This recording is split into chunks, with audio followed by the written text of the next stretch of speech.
Hello everyone, welcome back to the YouTube channel entrance वाला और @doctor Alam. I am Mohammad Uwais Alam, second year MBBS student at government medical college Fatehpur. तो अभी इस video में मैं कंप्लीट डिस्कस करने वाला हूं जो अपग्रेडेशन का कॉम्प्लेक्स प्रोसेस है। जैसे जो पिछली वीडियो मैंने बताई थी उसमें अपग्रेडेशन रूल्स को बता तो दिया था, लेकिन क्योंकि उसमें पूरे ब्राउज़र को कंप्लीट कवर करना था तो जो अपग्रेडेशन और रिज़ाइनिंग से रिलेटेड रूल्स थे वो स्टूडेंट को समझने में काफ़ी दिक्कत हो रही थी, क्योंकि ये इतने कॉम्प्लेक्स रूल्स हैं कि इवन कई सारे काउंसलर से भी अगर आप जाके पूछेंगे तो इसमें भटक जाएंगे कहीं ना कहीं, क्योंकि बहुत ज़्यादा कॉम्प्लेक्स यहाँ पर अपग्रेडेशन के प्रोसेस को कर दिया है। एक ही राउंड के अंदर दो अपग्रेडेशन का प्रोसेस, पता नहीं चल रहा है स्टूडेंट को कि यहाँ पर अपग्रेडेशन कहाँ हो रहा है, और हो रहा है तो उसको उसके बाद उसे कैसे डील करना है, कैसे एडमिशन लेना है, कहाँ जाकर रिपोर्ट करना है, कब करना है, अलॉट हो जाता है तब भी करना है, या अपग्रेड हो जाता है कॉलेज तब भी उसको नोडल सेंटर पे जाकर रिपोर्ट करना है या नहीं करना है। और अगर कॉलेज को छोड़ता है स्टूडेंट यानी रिज़ाइनेशन करता है तब उसके लिए क्या रूल हैं, क्या उसकी फ़ीस बची रहेगी, सिक्योरिटी मनी जब्त कर ली जाएगी, या क्या कॉलेज वाले उसकी फ़ीस वापस देंगे नहीं देंगे, ये क्या क्या रूल्स हैं। इतनी ज़्यादा क्वेरीज इसमें लेकर हैं स्टूडेंट की, और बहुत ज़्यादा कमेंट्स इससे रिलेटेड आए थे, और कहीं और किसी भी जो काउंसलिंग की वेबसाइट्स हैं या यूट्यूब चैनल्स हैं कहीं भी अभी इसको कवर नहीं किया गया है। तो स्टूडेंट की बहुत ज़्यादा क्वेरीज आ रही थी, इसलिए मैंने इसको यहाँ पर कवर करने की कोशिश की है। तो जितने भी रूल्स हैं सब आपको यहाँ पर आसान भाषा में बताऊँगा। तो यहाँ पर जो टॉपिक्स हैं वो तो कम रहेंगे आपके लिए, मतलब पूरे ब्राउज़र को आपको नहीं डिस्कस करूँगा।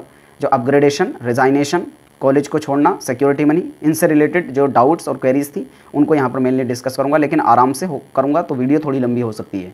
क्योंकि अगर पहले की तरह जल्दी जल्दी बता दूँगा तो मैं तो, क्योंकि मुझे पता है जो आदमी को पता होती है वो उसको जल्दी जल्दी बताता है, उसको लगता है ये नॉर्मल सी चीज़ है। लेकिन जिस स्टूडेंट को या किसी भी जो नया बंदा है उसको नहीं पता है तो वहाँ पर आराम से उसको बताना पड़ता है, तभी उसको समझ में आएगा, क्योंकि उसके लिए वो चीज़ें पहली बार होती हैं। अब क्योंकि मैं पहले उनको जानता हूँ तो मेरे लिए भले ही वो नई ना होंगी, तो इसलिए मैं पिछली वीडियो में उनको जल्दी से बता दिया था। तो यहाँ पर मैं थोड़ा आराम से बताऊँगा क्योंकि वहाँ पर क्वेरीज स्टूडेंट की बहुत ज़्यादा रही थी, ठीक है।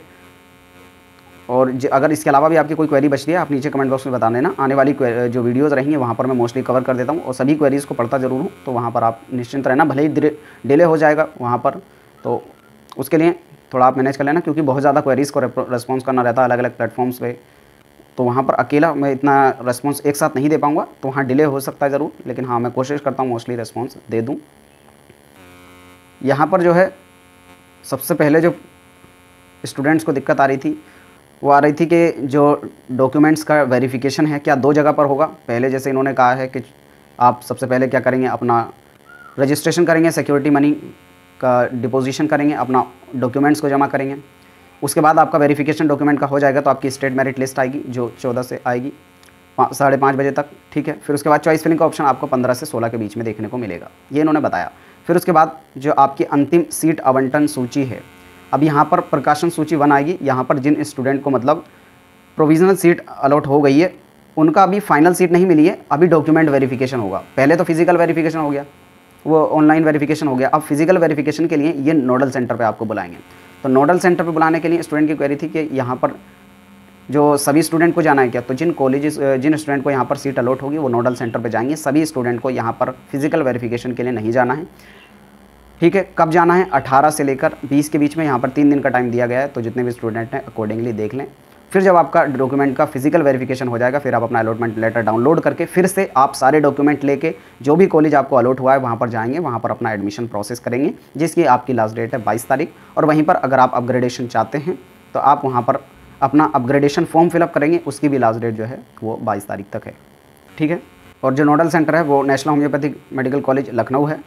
और यहाँ पर जो सबसे ज़्यादा दिक्कत स्टूडेंट को आ रही थी वो अपग्रेडेशन को लेकर आ रही थी कि जैसे ही आप 22 तक अपना जो है एडमिशन प्रोसेस कंप्लीट करेंगे, यहाँ पर कह रहे हैं 23 तारीख को आपका अपग्रेडेशन का रिजल्ट आ जाएगा। लेकिन नॉर्मली MCC के स्टूडेंट को पता है, MCC क्या कराती है, जो MBBS और BDS के लिए एडमिशन कराती है, वहाँ पर अपग्रेडेशन का सिंपल रूल है ऑल इंडिया कोटा के लिए। और यूपी कोटा के लिए जो यूपी की नीट की वेबसाइट है, यूपी नीट, तो वहाँ पर अपग्रेडेशन का एकदम सिंपल सा प्रोसेस है और यहाँ पर बहुत कॉम्प्लेक्स है। उसमें क्या डिफरेंस है बता देता हूँ। यूपी नीट में क्या होता है, डायरेक्टली आपको फर्स्ट राउंड में कोई सीट अलॉट हुई, आपने अपना डॉक्यूमेंट का वेरिफिकेशन सिर्फ एक जगह होता है, जो भी आपको कॉलेज अलॉट हुआ वहाँ पर जाकर डॉक्यूमेंट का वेरिफिकेशन कराते हैं, आपका एडमिशन हो जाता है। फिर आप सेकंड राउंड में अपना अपग्रेडेशन करते हैं। लेकिन यहाँ पर क्या हो रहा है, फर्स्ट राउंड के अंदर ही, अभी फर्स्ट राउंड कंप्लीट नहीं हुआ है और आपका यहाँ पर अपग्रेडेशन का रिजल्ट आ गया। बच्चों को ये पता ही नहीं चल रहा अपग्रेडेशन फर्स्ट राउंड के अंदर कैसे हो गया, अभी तो सेकंड राउंड शुरू ही नहीं हुआ, उससे पहले यहाँ पर अपग्रेडेशन का रिजल्ट आ गया, वो भी एक दिन के अंदर ही। तो ये क्वेरी भी अभी मैं आपकी आगे सॉल्व कर दूंगा। और फिर उसके बाद भी आपको यहाँ पर दोबारा से नोडल सेंटर बुलाया गया। तो किन स्टूडेंट को फिर से नोडल सेंटर जाना है, किन को नहीं, ये सारी क्वेरीज आपकी डिस्कस हो जाएंगी। मैं अभी पहले जो क्वेरीज थी मैं वहाँ पर लेकर चलता हूँ। ये जो आपके सामने फ्लो चार्ट है, इसमें जो नॉर्मल सी चीज़ें थी वो तो आपको पता ही था। राउंड 1 में पार्टिसिपेट करने के लिए नीट क्वालिफाई होना चाहिए, आपको रजिस्ट्रेशन करना है, फीस का पेमेंट करना है। फीस पेमेंट में पहले आप रजिस्ट्रेशन फीस करेंगे, फिर उसके बाद सिक्योरिटी मनी जमा करेंगे, फिर जब आपका डॉक्यूमेंट वेरिफिकेशन हो जाएगा, पहले आप अपने डॉक्यूमेंट जमा करेंगे, उसके बाद ऑनलाइन डॉक्यूमेंट वेरिफिकेशन होगा, फिर स्टेट मेरिट लिस्ट आएगी, फिर आपको अपनी चॉइस फिलिंग करनी है। ठीक है, अभी तक यहाँ तक एकदम नॉर्मल प्रोसेस था जो काउंसलिंग के अंदर होता है। और अगर कोई भी स्टूडेंट पार्टिसिपेट कर रहा है तो उसको यहाँ तक तो पता ही होगा। यहाँ के बाद जो प्रोसेस है वो थोड़ा कॉम्प्लेक्स है, वो आपको जानने के लिए यहाँ पर आगे समझना पड़ेगा। एकदम शांति से पूरा समझना, सब आराम से समझ में आ जाएगा। कुछ भी इतना कॉम्प्लेक्स नहीं है अगर समझोगे तो। यहाँ पर सबसे पहले आपका टेंटेटिव सीट अलॉटमेंट आएगा। चॉइस फिलिंग किया आपने, अभी क्या हुआ, यहाँ पर टेंटेटिव सीट अलॉटमेंट आया। अभी तक आपका सिर्फ और सिर्फ जो ऑनलाइन वेरिफिकेशन था डॉक्यूमेंट का, यहाँ तक सिर्फ वो हुआ है। अब ये ओरिजिनल डॉक्यूमेंट्स को देखेंगे भी तो कि आपके पास ओरिजिनल डॉक्यूमेंट है या नहीं है जो आपने अपलोड किए हैं। तो उनके वेरिफिकेशन के लिए जिन स्टूडेंट का नेम इस टेंटेटिव लिस्ट में आएगा, उनका फिजिकल वेरिफिकेशन के लिए नोडल सेंटर पे जाना होगा। List of candidate of tentative list report to the nodal centre, जिनका नाम टेंटेटिव लिस्ट में आएगा एडमिशन के लिए। ठीक है, अगर किसी को कॉलेज अलॉट नहीं हो रहा होगा टेंटेटिव लिस्ट में तो उसका नाम लिस्ट में नहीं होगा, पहली बात तो सबको यहाँ पर नोडल सेंटर पे नहीं जाना है। जिन स्टूडेंट का नाम लिस्ट में आएगा वो नोडल सेंटर पे जाएंगे। क्या डेट थी वो आपको पता है, 18 से। ठीक है, उसके बाद आप नोडल सेंटर पे जाकर अपना डॉक्यूमेंट का वेरिफिकेशन कराएंगे। आपके सभी डॉक्यूमेंट मान लीजिए बिल्कुल सही हैं, एकदम वेरिफिकेशन हो गया है। अब आपको क्या करना होगा, अपना जो अलॉटमेंट लेटर है वो डाउनलोड करेंगे। अभी तक सिर्फ क्या आया था, टेंटेटिव सीट अलॉटमेंट की लिस्ट आई थी। ठीक है, और इसमें जो भी आपको अपडेट दिया जाएगा ना काउंसलिंग से रिलेटेड, वो आपके फ़ोन नंबर और आपकी ईमेल पे दिया जाएगा। इसीलिए स्टूडेंट से कहा जाता है जो अपनी ईमेल और फ़ोन नंबर है उसको अकॉर्डिंगली सही से भरें, वरना फिर बाद में स्टूडेंट कहेंगे हमको अपडेट ही नहीं आया। तो सही से जब ईमेल भरोगे तभी तो अपडेट आएगा ना। अब आपका डॉक्यूमेंट वेरिफिकेशन के बाद आपने अलॉटमेंट लेटर डाउनलोड भी कर लिया। अब यहाँ पर एडमिशन लेने हैं आपको जाकर, जो भी कॉलेज अलॉट हुआ है। सबसे पहले आपने ऑनलाइन वेरिफिकेशन करा दिया डॉक्यूमेंट का, फिर आपने physical verification nodal centre Lucknow जाके करा दिया, चाहे आप किसी भी कोर्स के लिए हैं, BAMS, BUMS, BHMS के लिए। फिर आपने अलॉटमेंट लेटर डाउनलोड किया, फिर कॉलेज जो भी आपको अलॉट हुआ है वहाँ गए, वहाँ पर भी आपको ओरिजिनल डॉक्यूमेंट लेकर उसकी 2 सेट ऑफ फोटोकॉपी लेकर आपको जाना है और वहाँ पर आप अपने एडमिशन फॉर्मेलिटी पूरी करेंगे, जहाँ पर आपको कॉलेज की फ़ीस भी भरनी होगी, जो भी कॉलेज की फ़ीस होगी। ठीक है, अब यहाँ पर 2 केस आपको बनते हैं। आपने एडमिशन ले लिया, एडमिशन लेने के बाद आप हो सकता है वहीं पर पढ़ना चाहते हैं तो आप डायरेक्टली पढ़ेंगे, आपको कोई दिक्कत नहीं है। दूसरा हो सकता है आप उस कॉलेज में पढ़ना नहीं चाहते तो आप उसको रिज़ाइन कर देंगे। ठीक है, छोड़ देंगे कॉलेज। तो यहाँ पर स्टूडेंट की क्वेरी आ रही होगी पहले दिमाग में कि अगर उनको नहीं पढ़ना है तो एडमिशन ही ना लेना, कॉलेज का तो उन्हें पहले पता चल गया था कि मुझको ये कॉलेज मिला है तो एडमिशन ही ना ले। अगर स्टूडेंट कॉलेज में जाकर एडमिशन नहीं लेता है, अगर स्टूडेंट कॉलेज में जाकर अलॉटेड जो भी इसको अलॉट हुआ है वहाँ पर जाकर एडमिशन नहीं लेता है तो सिक्योरिटी मनी जब्त कर ली जाएगी। सभी आराम से कान खोल के सुन लें। अगर आप जो भी आपको कॉलेज अलॉट हुआ है वहाँ जाकर एडमिशन नहीं लेते हैं तो सिक्योरिटी मनी जब्त कर ली जाएगी। लेकिन अगर आपने एडमिशन कंप्लीट कर लिया है प्रोसेस एडमिशन का और उसके बाद अगर आप रिज़ाइन करते हैं तो आपकी सिक्योरिटी मनी भी बची रहेगी। आपकी जो कॉलेज की फ़ीस है, क्योंकि एडमिशन के टाइम पर आपको कॉलेज फ़ीस जमा करनी होगी, वो भी बची रहेगी। सिर्फ आपका 1000 का जो एडमिशन चार्ज है सिर्फ वो जाएगा। ठीक है, यहाँ पर ये इन्होंने नोटिफिकेशन में दिखा दिया है, पूरा लिख दिया है, वो भी मैं अभी आपको दिखा दूंगा आगे चलकर, या कहीं तो पहले मैं आपको वही रूल दिखा देता हूँ जहाँ पर ऐसा लिखा है। तो यहाँ पर ये आपके सामने है त्यागपत्र रिलेटेड इंपॉर्टेंट इन्फॉर्मेशन, यानी रिजाइलेशन से लेकर जो इन्फॉर्मेशन है। तो यहाँ पर साफ साफ लिखा है, प्रथम एवं द्वितीय चक्र से आवंटित अभ्यर्थी प्रवेश के उपरांत तृतीय चक्र की काउंसलिंग की चॉइस फिलिंग से 48 घंटे पूर्व उदाहरण स्वरूप। तो यहाँ पर कह रहे हैं अगर किसी स्टूडेंट को फर्स्ट राउंड या सेकेंड राउंड में कोई भी कॉलेज अलॉट होता है, उसने वहाँ पर जाकर एडमिशन ले लिया, ठीक है, उसके बाद अगर वो वहाँ पर रिज़ाइन करना चाहता है तो जो थर्ड राउंड की चॉइस फिलिंग की डेट होगी उससे 48 घंटे पहले तक वो उसको जाकर रिज़ाइन कर सकता है। पहली बात तो ये, रिज़ाइन कब तक कर सकता है, जो थर्ड राउंड की चॉइस फिलिंग होगी उसके 48 घंटे पहले तक। अभी थर्ड राउंड की क्योंकि डेट्स नहीं आई हैं तो एग्जैक्ट नहीं बताया जा सकता, जैसे ही थर्ड राउंड की डेट्स आएंगी आपको बता देंगे। तो थर्ड राउंड की डेट से 48 घंटे पहले तक जो चॉइस फिलिंग होगी थर्ड राउंड की, यहाँ पर एग्जाम्पल के तौर पर इन्होंने बता दिया है, अगर थर्ड राउंड की चॉइस फिलिंग 14/9/2023 को सुबह 10 बजे से स्टार्ट हो रही है तो आप अपना कॉलेज में जाकर रिज़ाइन कर सकते हैं। 12 सितंबर 2023 को 9:59 तक आप रिज़ाइन कर सकते हैं, यानी उससे 48 घंटे पहले तक आप रिज़ाइन कर सकते हैं। यहाँ पर आपको जाकर अपने कॉलेज की में अपनी सीट से कॉलेज के माध्यम से समय यांत्रित त्यागपत्र देना है, यानी आपको रिज़ाइनेशन देना है, त्यागपत्र उसको बोलते हैं। शिक्षण शुल्क, तो उसका शिक्षण शुल्क प्रवेश शुल्क ₹1000 छोड़कर तथा धरोहर धनराशि वापस कर दी जाएगी। यहाँ पर साफ साफ लिखा है शिक्षण शुल्क होता है ट्यूशन फीस, उसकी जो ट्यूशन फ़ीस होगी वो वापस कर दी जाएगी। इसमें जो 1000 का एडमिशन चार्ज है वो उसका नहीं वापस होगा, वो चला जाएगा। लेकिन जो सिक्योरिटी मनी है वो भी यहाँ पर वापस कर दी जाएगी। यहाँ पर साफ साफ लिखा है, सभी लोग देख लें, रिज़ाइनेशन से रिलेटेड। बाकी यहाँ पर जो अगला पॉइंट है वो इससे रिलेटेड है। जब आप अपना त्यागपत्र देंगे तो जो भी कॉलेज है आपका, उसके जो प्रिंसिपल है उनको पोर्टल पे ये सर्टिफिकेट जो आपने त्यागपत्र दिया है, रिज़ाइनेशन लेटर है, उसको अपलोड करना पड़ेगा कि इन स्टूडेंट ने रिज़ाइन किया है, तभी ताकि वो सीट्स अगले राउंड में इंक्लूड हो सकें। अगर उन्होंने पोर्टल पर अपलोड नहीं किया तब आपको रिज़ाइनेशन नहीं माना जाएगा। हालांकि आपका काम नहीं है, ये कॉलेज का काम है जहाँ पर भी आपका एडमिशन हुआ है।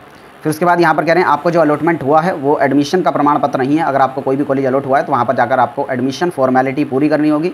अगर आपने एडमिशन फॉर्मेलिटी पूरी नहीं की और आप चाहते हैं डायरेक्ट रिज़ाइन कर दें तो ऐसा नहीं होगा। इस केस में आपकी सिक्योरिटी मनी जब्त कर ली जाएगी। तो सबसे पहले आपको जाकर एडमिशन लेना है। एडमिशन लेने के बाद अगर आप रिज़ाइन करना चाहते हैं तब आप रिज़ाइन करेंगे, आपकी सिक्योरिटी मनी बची रहेगी। तो इस बात को आप आराम से समझ लें।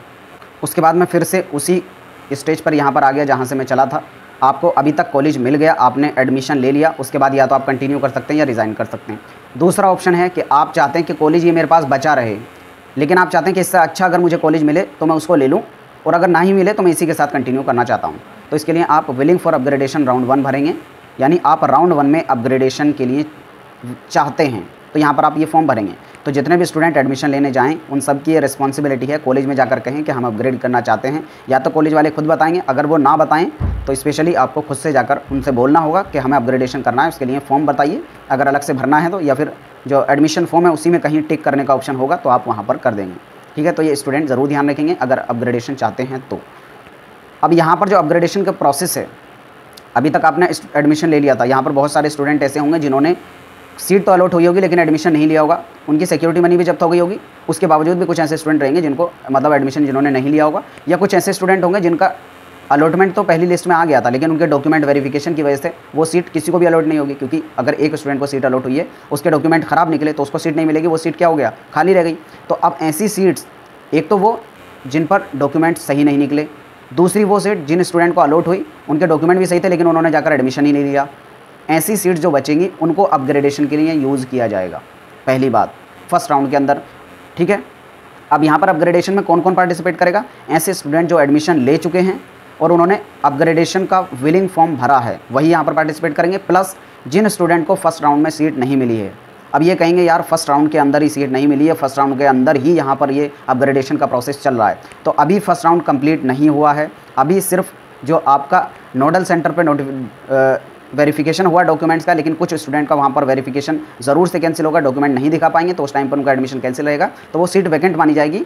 तो उस सीट पर और जो स्टूडेंट ने रिपोर्ट नहीं किया होगा उन सारी सीटों पर अपग्रेडेशन होगा, जिसमें जिन स्टूडेंट ने अपग्रेडेशन की विलिंगनेस भरी है वो पार्टिसिपेट करेंगे। प्लस जिनको अभी तक मतलब जो फर्स्ट राउंड का प्रोसेस चल रहा था यहाँ तक कोई सीट नहीं मिली, यहाँ पर सबको तो मिली नहीं होगी, तो जिन स्टूडेंट को नहीं मिली है वो भी यहाँ पर पार्टिसिपेट करेंगे। प्लस उसके साथ ही जिन स्टूडेंट ने अपग्रेडेशन के लिए चाहा है उनको भी, वो भी यहाँ पर पार्टिसिपेट करेंगे। अब उसके बाद जो है एक चीज़ और ध्यान रखें, यहाँ पर जो अपग्रेडेशन का प्रोसेस है कहीं पर भी आपको चॉइस फिलिंग का ऑप्शन नहीं दिख रहा है, तो यहाँ पर आपको नो चॉइस फिलिंग। तो यहाँ पर आपको कॉलेज कैसे अलॉटमेंट होगा? आपको जो कॉलेज आपने राउंड 1 की चॉइस फिलिंग की थी, कहाँ पर चॉइस फिलिंग की थी भाई? यहाँ पर की थी चॉइस फिलिंग आपने, ये स्टेट मेरिट लिस्ट पब्लिश होने के बाद आपने चॉइस फिलिंग की थी। तो यहाँ पर जो चॉइस फिलिंग पहली आपकी थी उसकी बेसिस पे अलॉटमेंट होगा। अब मैं आपको एक बार एग्जाम्पल के तौर पे बता देता हूँ। आपने 3 कॉलेज भरे, ए कॉलेज भरा, बी कॉलेज भरा, सी कॉलेज भरा। तो यहाँ पर 2 एग्जाम्पल थे जो यहाँ पर पार्टिसिपेट कर रहे थे। पहला वो जिन्होंने अपग्रेडेशन चाहते हैं, फॉर एग्जाम्पल आपको एडमिशन मिल गया, यहाँ तक आपको जो अलॉटमेंट आया किसी सी कॉलेज में आपको अलॉट हो गया कॉलेज, ठीक है। उसके बाद आपने एडमिशन ले लिया जाकर, आपने अपग्रेडेशन का फॉर्म भी भर दिया। अब यहाँ पर जो पहले की आपकी फर्स्ट राउंड की चॉइस फिलिंग थी ए बी सी, उसमें आपको सी मिल गया था। अब ये देखेंगे अपग्रेडेशन राउंड में अगर आपको बी अलॉट हो रहा होगा तो बी दे देंगे। फॉर एग्जांपल आपको बी अलॉट हो गया तो यहाँ पर आप जो पिछला राउंड का कॉलेज था वो खत्म हो जाएगा, आपको दोबारा से यहाँ पर जाकर एडमिशन लेना होगा, तभी वो मान्य होगा, पिछली वाली सीट आपकी चली जाएगी, ठीक है। ये किसी और को अलॉट हो चुकी होगी जो सी वाली सीट है। दूसरा केस था, आपको फर्स्ट राउंड में आपने कोई चॉइस फिलिंग की थी ए बी सी, आपको इसमें से कोई भी सीट नहीं मिली, ठीक है। एग्जाम्पल तो ऐसा हो सकता है। अभी जो अपने अपग्रेडेशन का यहाँ पर रिजल्ट आया दूसरा, आपको हो सकता है यहाँ पर सी या बी वाला कोई भी एक कॉलेज मिल गया। तो अब यहाँ पर आपको क्या करना होगा, जितने भी स्टूडेंट को पहले राउंड में अभी यहाँ तक कोई सीट नहीं मिली थी, लेकिन यहाँ पर अपग्रेडेशन के बाद ये जो स्टेप है इतना, यहाँ पर कोई सीट मिली है, तो वो अपना जो भी नोडल सेंटर है, नोडल सेंटर लखनऊ में, अपने डॉक्यूमेंट को लेकर वेरिफिकेशन के लिए जाएंगे। यहाँ पर साफ साफ लिखा है, मैं आपको दिखा देता हूँ। न्यूली अलॉटेड कैंडिडेट, यहाँ पर देख लें क्या लिखा है, न्यूली मतलब जिनका अभी फर्स्ट राउंड में ऑलरेडी हो चुका था ना, एक बार मैं आपको दिखा देता हूँ। यहाँ पर स्टूडेंट का ऑलरेडी नोडल सेंटर पे वेरिफिकेशन हो चुका था। दूसरे मतलब उन्होंने सिर्फ विलिंगनेस भरी थी अपग्रेडेशन के लिए, तो उनको यहाँ पर दोबारा से नोडल सेंटर जाकर वेरिफिकेशन कराने की ज़रूरत नहीं है। सिर्फ जो न्यूली अलॉटेड कैंडिडेट है उनको नोडल सेंटर पे जाकर वेरिफिकेशन करना होगा अपने ओरिजिनल डॉक्यूमेंट के साथ। उसके बाद वो अपने फिजिकल वेरिफिकेशन कराएंगे नोडल सेंटर पर, और जब वो उनके डॉक्यूमेंट्स अगर वेरीफाइड हो जाते हैं तो फिर वो अपना अलॉटमेंट लेटर डाउनलोड करेंगे। फिर से उनके पास ऑप्शन है, या तो वो अपना कंटिन्यू कर सकते हैं स्टडी या फिर रिज़ाइन कर सकते हैं। रिज़ाइन करने का वही ऑप्शन था कि थर्ड राउंड की चॉइस फिलिंग से 48 घंटे पहले तक आप रिज़ाइन कर सकते हैं। आपकी सिक्योरिटी मनी प्लस जो कॉलेज की फ़ीस है सब बची रहेगी। सिर्फ आपका जो 1000 एडमिशन का चार्ज है वो नहीं आएगा वापस। अब उसके बाद यहाँ पर दूसरा एक और कॉम्प्लेक्स प्रोसेस आता है, आप इसको भी समझें, वो है रीशफलिंग इन राउंड 2। भाई ये क्या मुसीबत है, अभी पहले ऊपर ऑलरेडी अलॉटमेंट हो चुका है अपग्रेडेशन के बाद। किसी स्टूडेंट को फॉर एग्जांपल फर्स्ट राउंड में कोई सी कॉलेज मिला था, उसको अपग्रेड होकर बी कॉलेज यहाँ मिल चुका है। अब यहाँ पर फिर से रीशफलिंग का ऑप्शन मिल गया। ये क्या है, तो यहाँ पर अगर आपको यहाँ बी तक एडमिशन, आपने जो भी कॉलेज मिला उसने आपको एडमिशन ले लिया, या तो आपको पहले फर्स्ट राउंड में यहाँ ऊपर भी मिल चुका था, दोबारा से मिल गया, तब भी आपने वहाँ पर भी एडमिशन ले लिया, तब आप यहाँ पर सेकेंड राउंड में फिर से पार्टिसिपेट कर सकते हैं रीशफलिंग। रीशफलिंग यहाँ पर क्यों बोला गया है, यहाँ पर आपको चॉइस फिलिंग का ऑप्शन दिया गया है।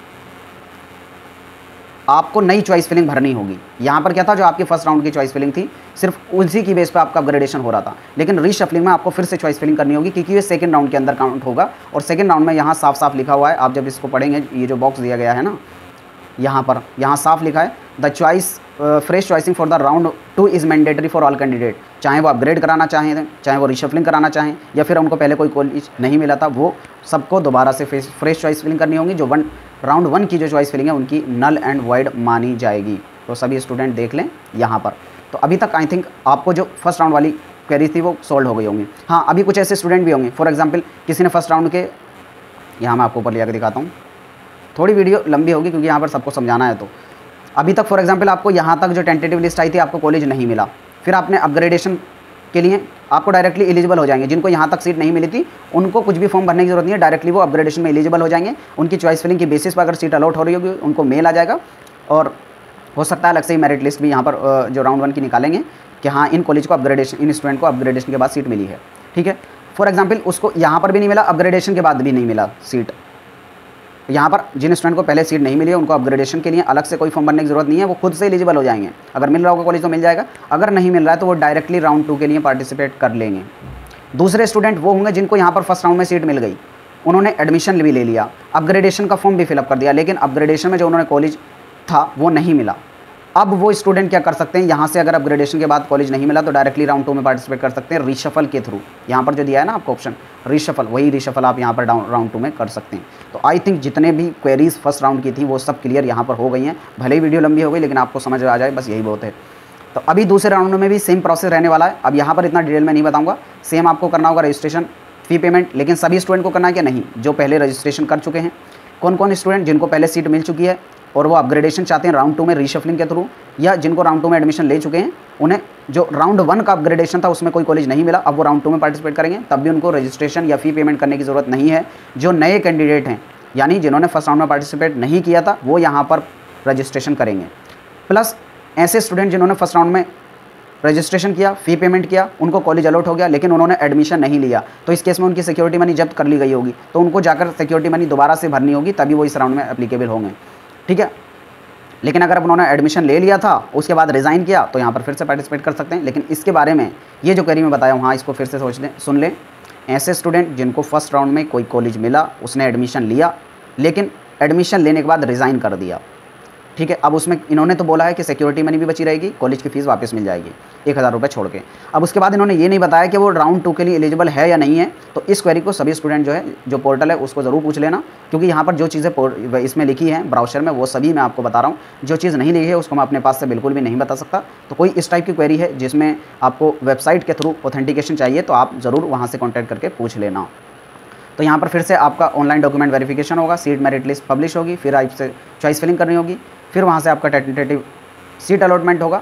और यहाँ पर ध्यान रखें, आपको चॉइस फिलिंग करना मस्ट है, फर्स्ट राउंड वाली चॉइस फिलिंग नहीं मानी जाएगी ये चीज़। फिर उसके बाद आपका नोडल सेंटर पे वेरिफिकेशन होगा। जिन स्टूडेंट को जो टेंटेटिव लिस्ट के अंदर है, मतलब जिनको कॉलेज अलॉट हुआ है वही जाएंगे सिर्फ। फिर आपको सेम प्रोसेस है अपग्रेडेशन के लिए, मतलब यहाँ पर जो प्रोसेस है ना जो मैंने ऊपर बताया बस वही है, तो इसलिए मैंने ऊपर थोड़ा डिटेल में बता दिया था ताकि आपको नीचे बताने की ज़रूरत ना पड़े। सेम टू सेम वही यहाँ पर अपग्रेडेशन राउंड 2 के अंदर है, मतलब राउंड 2 के अंदर राउंड 2 का अपग्रेडेशन। फिर आप रीशफलिंग के लिए थर्ड राउंड में जा सकते हैं।